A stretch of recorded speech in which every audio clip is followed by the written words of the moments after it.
Ассалаумағалейкум, қымбатты телекөрермен, эфирде спортсмен хабар және оның жүргізушісі мен Алданазар Нағбет. Бүгінгі шығарылым самбо спорт түріне арналған. Самбо қарусыз қорғанудың бір түрі. Бұл спорт түрімен шұғылданған адам өзіне төнетін қауіптен толықтай қорғана алады.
Самбо ептілікті, шыдамдылықты, асқан шеберлікті талап етеді.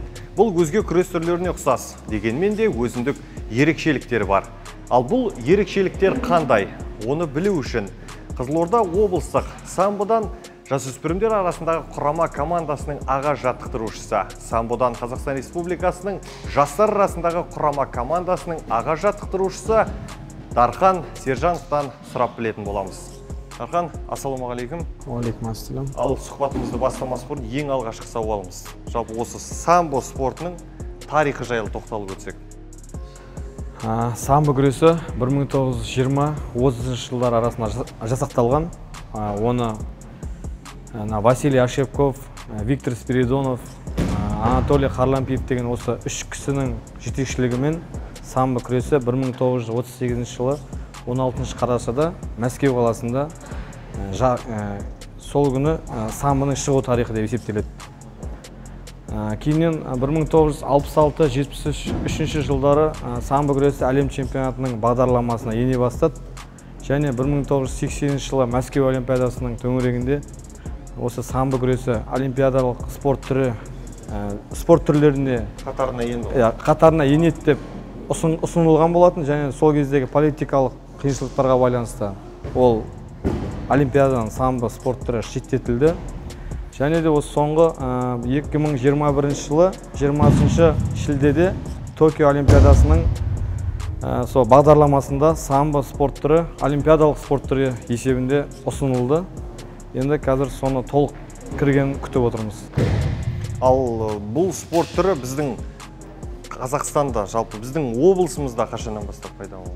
Енді Қызылорда облысында осы 1995 жылдан бері жақсылап дамый бастады, және де қазіргі таңда Қызылорда облысы Қазақстан Республикасы чемпионаттарында командалық есепте бірінші орын мен үшінші орынның сол төңірегінде жүр. Одан түскен жоқ төмен әлі. Біздің өңір ғой? Біздің Қызылорда облысы.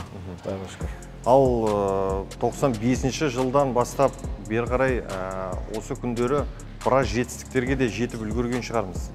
Жалпы жетістіктерге тоқтала кетсек. Жетістіктер десе өзімді айтуға тура келіп тұр. Алдымызда ағаларымыз, үлкен буынды ағаларымыз күресті. Әлем кубоктарында талай атой салып жүлдеге ие болып, Азия чемпионаттарының күміс жүлдегерлері бар. Және де 2006 жылы Мәскеу қаласында өткен жастар арасында әлем чемпионатында өзім бірінші орынға ие болдым. Сол әлем чемпионы атанып, кейіннен Азия чемпионы атанып. Ендігенде арманым осы өзімнің артымнан ерген әлем чемпионын шығару. Арманым сол қазіргі таңда. Ал қазіргі күні сіз жаттықтырып жатқан жас спортшыларымыздың қандай жетістіктері бар? Қанша спорт шебері бар, қанша спорт шеберінде үміткер бар деген секілді? Спорт шеберлері санын нақты айту мүмкін емес, өйткені өте көп спорт шеберлері. чемпион Қазақстанның жеңімпаздары бар. Енді осы биыл Азия және әлем чемпионатын күтіп отырмыз. Бұйырса сол жерде әлем чемпионы осы биыл шығады деген үміттеміз. Қазақстанның атын әлемдік аренада қорғайды. Ол қай елде өткелі жатыр? Бізде жас ерекшеліктер бойынша әр жерде өтеді. Жастар, жасөспірімдер биыл күзде Арменияның Ереван қаласында өтетін күтілуде. Азия чемпионаты осы жақында бір айдан соң Ливан елінің Джуния қаласында жастар, жасөспірімдер, ересектер, барлық жас ерекшеліктері бойынша Азия чемпионаты сонда өтеді. Соған біздің спортшыларымыз қазір дайындық үстінде, оқу жаттығу жиынына бұйырса мамыр айында аттанғалы отырмыз. Енді осы спорт түріне жалпы қызығып, қазіргі таңда айналысып жатқан облыс бойынша қанша спортшы бар, ондай ақпарат бар ма бізде осы спорт түрімен шұғылданып жатқан? Нақты енді ұмытпасам, осы жақында ғана соны есепке алған болатымыз, статистикалық. 1000-нан асады. 1000-нан асады спортшы дәл қазір Қызылорда облысында айналысып жатыр екен. Самбоға қызығушылығы артып келеді жыл сайын. Өйткені қазір самбо барлық әлем бойынша даму үстінде, олимпиадалық бағдарламаға ену үстінде, сондықтан қызығушылық өте жоғары. Ал енді осы спорт түріне жалпы қызығушылық танытып, қатысамын, осы спорт түрімен айналысамын деуші жастар неше жастан бастап қабылдайсыздар? Негізі 9-10 жас. 9-10 жастан бастап қабылдаймыз. Ал неше жасқа дейін? Жас ерекшелігі ол шектеу жоқ. Адамның өзінің күресем деген шамасына қарай күресе береді. Бізде тіпті ары қарай кете береді. Жаңағы ардагерлер арасында Қазақстан чемпионаты бар. Жастар арасында, ардагерлер арасында. Ал қызығып, осы спорт түрімен айналысам деп келуші жаңа айтып өттіңіз, 9-10 жас аралығында. 9-10 жастағы жас бүлдіруші осы спорт түрімен айналысам деп келсе, ең бірінші баланың несіне мән бересіздер? Бойында қандай қасиеттер болу керек деген? Бірінші кезекте баланың денсаулығы, ата-анасымен ақылдасып, денсаулығын барлығын біліп алып, сосын баланың бұл спортқа деген жарамдылығы. Жарамдылығы, өйткені бұл өте қиын спорт түрі. Және баланың жаңа спортқа деген қызығушылығы сосын өз баладан көрініп тұрады. Еңбекқорлығы, табандылығы, жаңа қиыншылықтардан мойымай қалатын мінезі, негізі спорт ол үлкен мінезді талап етеді ғой. Шаршаған кезде, қиыншылықтар болған кезде мінезі бар бала ол күреседі. Соған көңіл бөлеміз. Сосын бері қарай физикалық дайындығына қарай енді еңбекқорлығы бірінші кезекте. Ал енді қазіргі таңда бұл спорт түрімен жаңада өзіңіз айттыңыз, әртүрлі жарыстар, деңгейлер өткізіліп тұрады. Ал енді осы спорт түріне біздің Қызылорда облыстық спорт басқармасынан қандай қолдаулар көрсетіліп жатыр қазір? Тікелей үлкен қолдау көрсетеді. Біздің Қызылорда облысының дене шынықтыру және спорт басқармасы. Біздің осы жарыстарымызға дайындығымыз, оқу жаттығу жиындарымыз, жаңағы шетелдегі жарыстарымыз, әлем кубогы болсын, Азия чемпионаты, әлем чемпионаты барлығынан үлкен қолдау көрсетіп отыр. Соның арқасында осына жетістікке жетіп келеміз. Осы қазіргі таңда жаттығып жатқан осы залымыз, осы Қызылорда облысының олимпиадалық емес спорт түрлерінен жоғары спорт шеберлігі мектебінің залы. Осындай жағдай, осындай зал бізге дайындап беріп, спортшыларымызды шыңдалуына үлкен көмегін тигізіп жатыр. Соның барлығы осы жарысқа деген жаңағы қаржылай қолдауы бар, жарысқа шығуы бар деген секілді барлығы спорт басқармасының қолдауымен жүзеге асып сол кісілердің. Рахмет, түсінікті. Енді жалпы бұл спорт түрін толыққанды қанша уақытта үйреніп шығуға болады негізі келіп осы спорт түрімен айналысқан спортшы? Арнайы бір нақты мерзім жоқ. Адамның оның өзінің алып кетерлігі жаңағы алғырлығына байланысты деп ойлаймын. Кейбір спортшылар кеш жетіліп жатады, жетістікке кеш жетіп жатады. Кейбір спортшылар уақытынан бұрын результат беріп жатады. Енді оның нақты мерзімі жоқ. Адамның талпынысына, еңбекқорлығына, шыдамдылығына байланысты. Енді бұл спорт түрі жалпы өзге күрес түрлеріне ұқсас деп жаңа жоғарыда айтып өттік. Бұл ұқсас болғанымен де өзіндік ерекшеліктері бар. Қандай ерекшелігі бар бұл самбо спортының? Ерекшелігіне тоқталып өтейікші. Самбо күресінің ерекшелігі бұл жаңағы jiu-jitsu,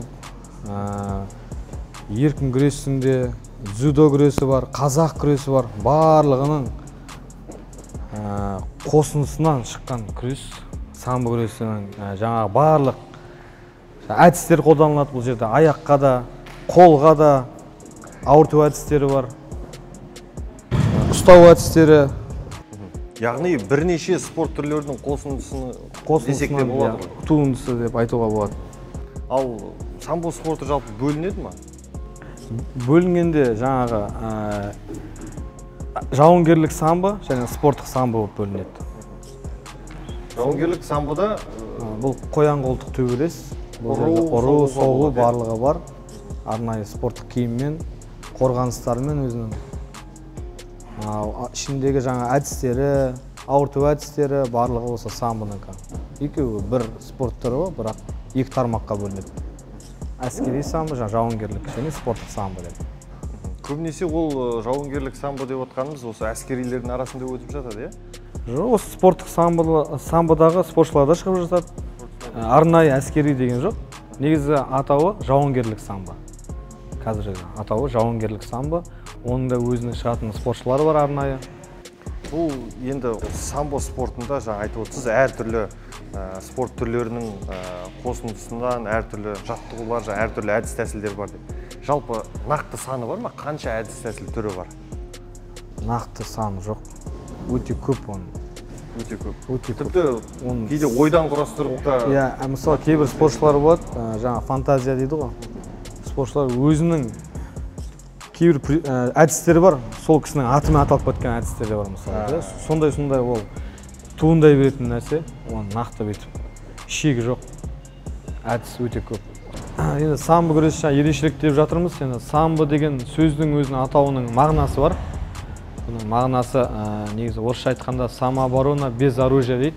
Қарусыз қорғану деген мағынаны білдіреді.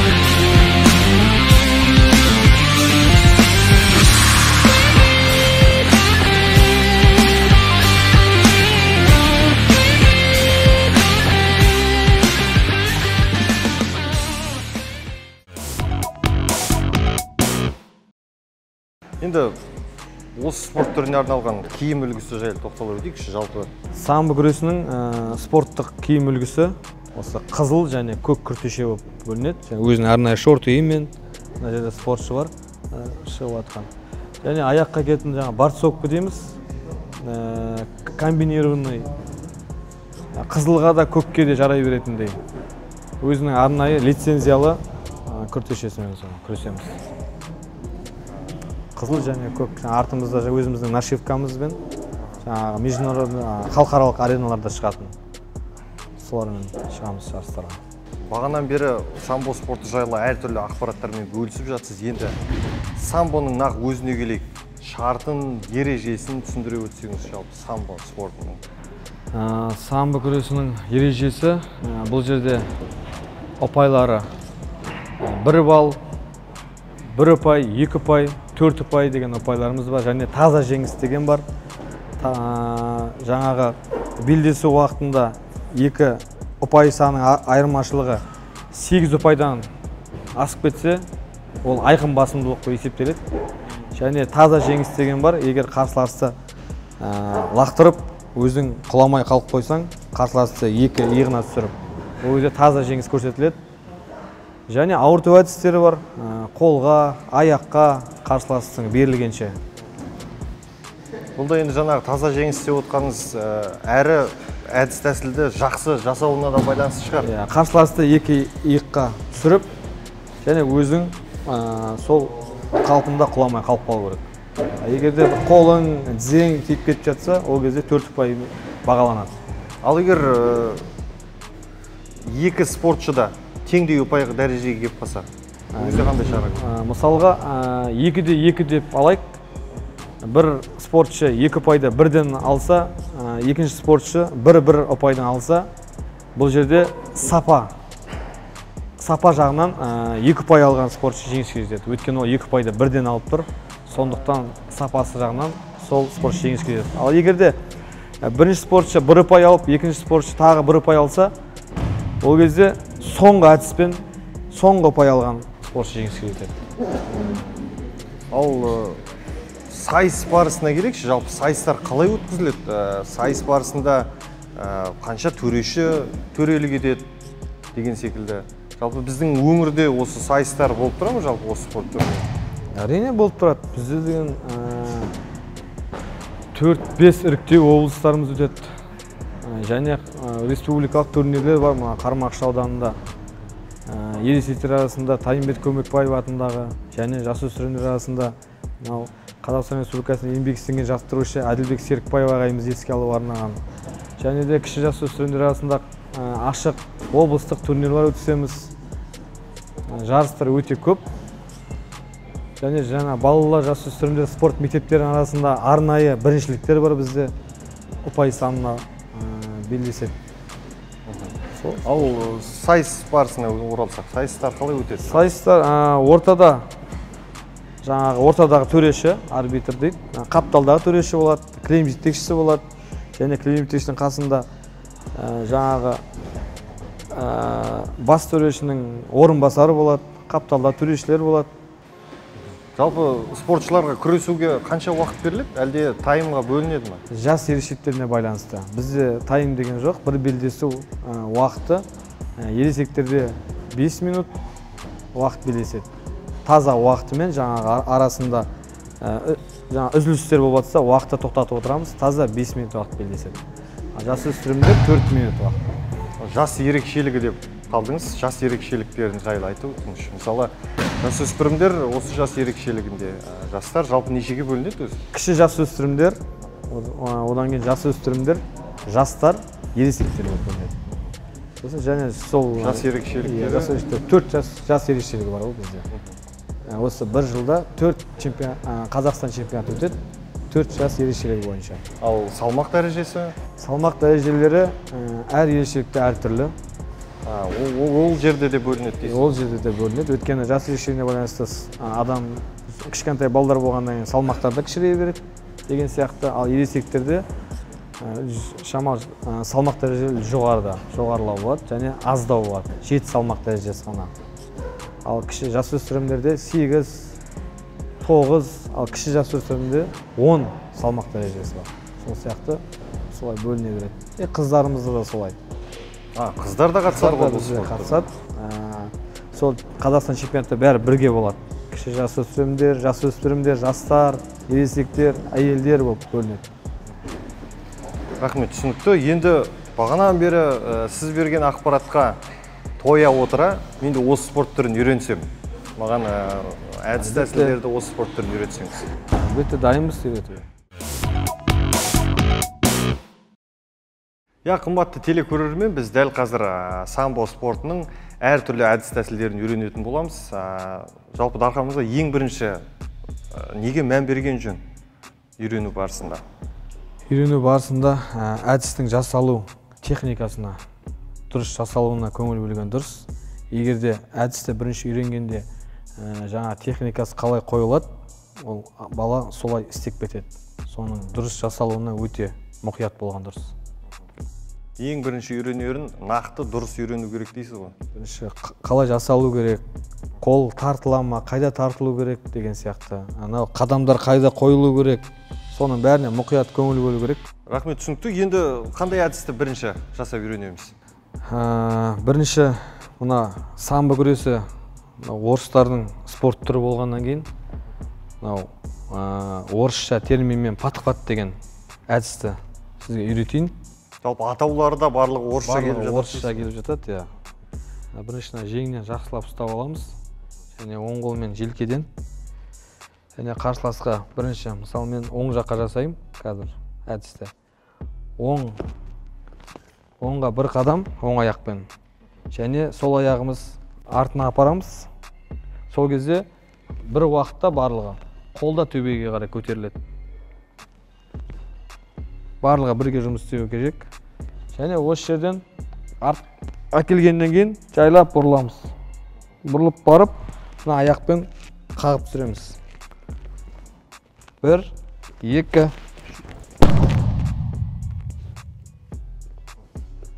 Тағы да бір көрсетейін. Осы жерде бірден көтеру керек. 1, 2. Осы әдісті. Осы әдісті қайталап көрейік. Бірінші қолың жиегінен ұстаймыз. Жиегінен захват аламыз. Екінші желкеден. Оң аяқпен Күресу барысында аяқты қоямыз. Апарамыз. Сол кезде апарған кезде жоғары қолды бірден көтереміз төбеге. 1. Осылай ғой. Иә, екінші аяқ артқа апарады. Және жамбасты бұра береміз де сыртынан қағып жібереміз. Осылай қағамыз ғой. Иә.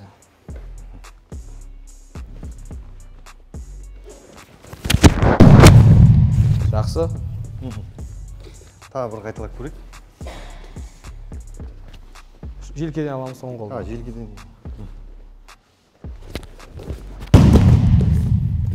Ары қарай күресті жалғастырып кетеді ғой, негізі күрес барысында. Әрине, бізде Бұл жаттығу түрі, бұл әдіс түрі қанша ұпай береді? дәл мына жерде сіздің жасағаныңыз бойынша 4 ұпай. Жаңа мен жасаған кездегі таза жеңіс. Өйткені бұл жерде жасаған кезде құламай қалу керек. Егерде құламай қалсаңыз, таза жеңіс. 2-2 құласа. Егерде жаңада құлап барып сіз сияқты бетіп қалып қойсам, қолдың өзі тиіп кеткеннің өзінде 4 ұпай береді.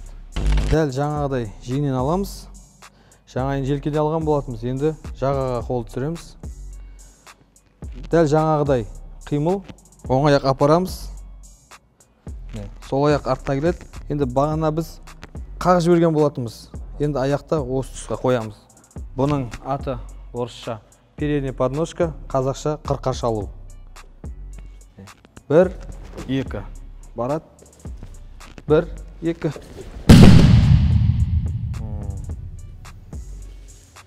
Қимылдары бірдей, бірақ сәл әдіс-тәсіл басқаша болады. 1, 2. Мына қол көтерілу керек. Мына қолды жаққа қарай шынтақ кіру керек.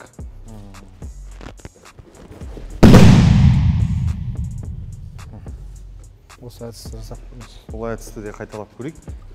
Бұл жол жағадан аламыз ғой. Жаңа сіздің жасағаныңыз әдісіңіз негізі мынаған қарағанда күрделілеу. Бұл енді сіз оңай жасайды деп ойлаймын. Жағадан алдық, ортаға кірдік. Шынтақ қолтықтың астына кетеді дедік. Оң аяқты апарамыз, кішкене бұрамыз. Аяқты созыңқырап, жамбасты бұрамыз. Бағанағы сіздер жаттығып жатқан жаттығуларда осының барлығына әсер етеді ғой. Осыны кіріп шығып жаттық бағана жылдамдыққа. Тамаша. Таза жеңіс мына жерде. Тағы бір қайталап көрейік.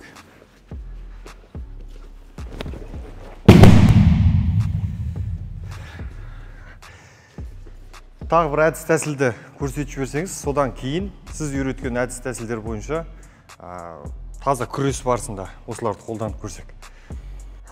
Енді самбо күресінің нағыз былайша айтқанда көп қолданатын әдістер. Мельница әдісі орысша, қазақша диірмен деп жатады. Осында захватты аламыз, бір қолмен қолын орап, оң қолмен. Ана ұстауды қолты жағынан астынан қысып, өзімізді қолтымызды қысып аламыз. Былайнамда көріну керек. Осы жерден қолды өзімізге тартып, басымызды мында кіргізіп, қол осы санның тұсына барады, және көтеріп тастаймыз. Тағы да бір көрсетейін. Бұны енді кімнің қалай ыңғайына қарай жасай береді. Біреулер отырып жасайды, біреулер осы жерден бірден көтеріп алады деген сияқты. Енді өзін күрес барысында ыңғайына қарап жасай береді. Тартамыз. Бұл енді әркім өзінің қол ыңғайына қарай шығар. Біреулер солақай болып жатады. Солақай болып жатады, оңақай, солақай. Енді мен өзім оңақай болғаннан кейін оң жаққа көрсетіп жатырмын. Бұны жағадан да істеп жатады, тартып. Қолдан да енді. Ал бірақ оңақай, солақайлықтың қаншалықты маңызы бар бұл спорт түрінде? Екі жақпен де әдіс жасай беруге болады ғой негізі? Негізі екі жақтап жасайтын палуан болса, ол өте керемет. Өткен ондай палуандар өте аз, сирек кездеседі. Егер екі жаққа күресіп жатқан палуандар болса, оларға қиыншылық жоқ деп ойлаймын. Өткені кейбір спортшылар болады. Енді былайша спортшылар оңақайлар көп қой негізі. Өмірде оңақайлар көп. Солақайлар енді аздау болғандықтан оңақаймен күресіп үйреніп қалғанда, солақаймен шықса, кішкене қиындықтар тудырып жатады. Ал солақайларға ол әдіс қимылы да басқаша болады дейсіз. Кейде мысалы солақай мен солақай кездесіп қалса, қызық болып жатады, бір-біріне ыңғайсыз болып. Сол сияқты палуанның жаңағы оң солы жоқ дейді ғой, оңды солысы. Оңға солға күресіп тұрған палуан болса, ол өте үлкен. Ол жаңағы не дейді? Артықшылығы палуанның. Енді жаңа сіз көрсеткен әдіс тәсілді қайталап көрейік. Мына қолдан ұстаудың қажеттілігі бар ма, жоқ па? Өйткені енді күресіп жатқан кезде бір қолмен ешкім жүрмейді. Екі қолдап жүреді. Әрқашан екі зақпатпен күресіп жатамыз. Ал мына қол бүйтіп желкеден ұстап алған жағдайда бүйтіп үстінен қайырып алу керек. Қолын жаңағыдай өзімізге тартып қысып аламыз, ешқайда қозғалып қашып кетпейтіндей, шығып кетпейтіндей. Сосын сол аяқпен отырамыз. Енді сол, әркімнің несіне ыңғайына қарай сол аяқ тықса да болады, бірден осы жерден тартса да болады. Енді күрес барысында жаңағы күресу бағытына қарай кият қалған кезде бірден тартып кетеміз. Қашып бара жатырса бірден жүгіріп кетеміз деген сияқты. Отырдық. Алға қарай. Жақсы, төрт ұпай. Мен енді жаңа өзім кіріп көрдім, енді тартып істеп көрейік. Екі зақпатпен. Екі тізеге отыру керек. Өзің ыңғайыңызға қарай. Екі тізеге отыруға да болады былайнан. Болмаса, оған қарай барса да болады. Болмаса бірден көтеріп кетсе де болады деген сияқты. Енді бағытқа қарай жаңа айтқанда да. Алға жүгіретін жаңа диірмендер де болады, мысалы, бүйтіп тұрған кезде алға қарай жүгіреміз. Ол кезде бірге айналып кетеміз. Сол сияқты ыңғайға қарай жасай береміз. Рахмет, түсінікті. Енді осы сіз үйреткен әдіс тәсілдерді күрес барысында қолданып көрсек.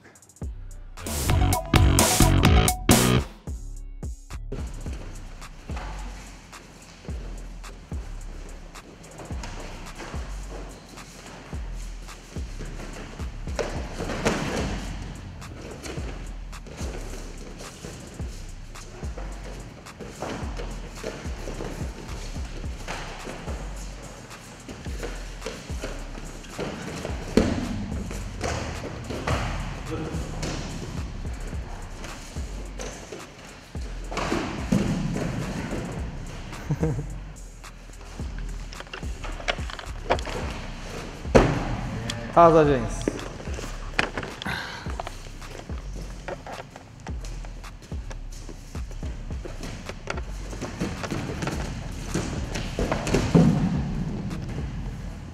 Бір ұпай.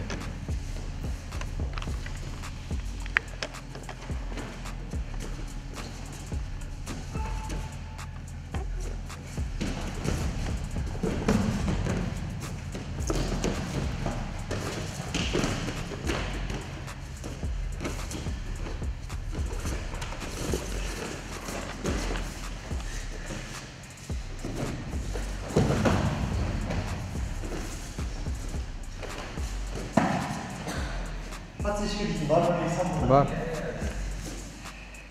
Бар.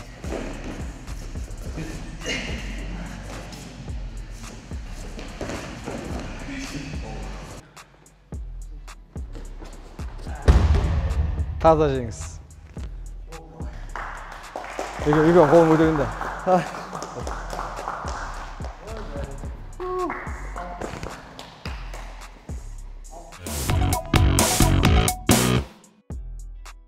Қымбатты телекөрермен, осымен бүгінгі самбо спортына арналған бағдарламамыз өз мәресіне жетті. Дархан мырза, бүгін бізге толымда ақпарат бергеніңізге, Самбо спортын үйреткеніңізге көптен көп рахмет айтамыз. Алдағы уақытта мына тұрған жас спортшыларымыз биік белестерді бағындырып, самбо спортын одан әрі дамыта берсін. Сіздерге де рахмет. Осындай самбо күресін арнайлап, іздеп келіп, осындай насихаттап жатқандарыңызға жұмыстарыңыз алға баса берсін. Біздер осындай жеңістерімізбен, осындай оқушыларымыздың сіздерде жаңағыдай сіздер куә бола беріңіздер біздің осындай жеңісімізге. Жақсы, рахмет. Қымбатты телекөрермен, келесі жүздескенше аман сау болыңыздар.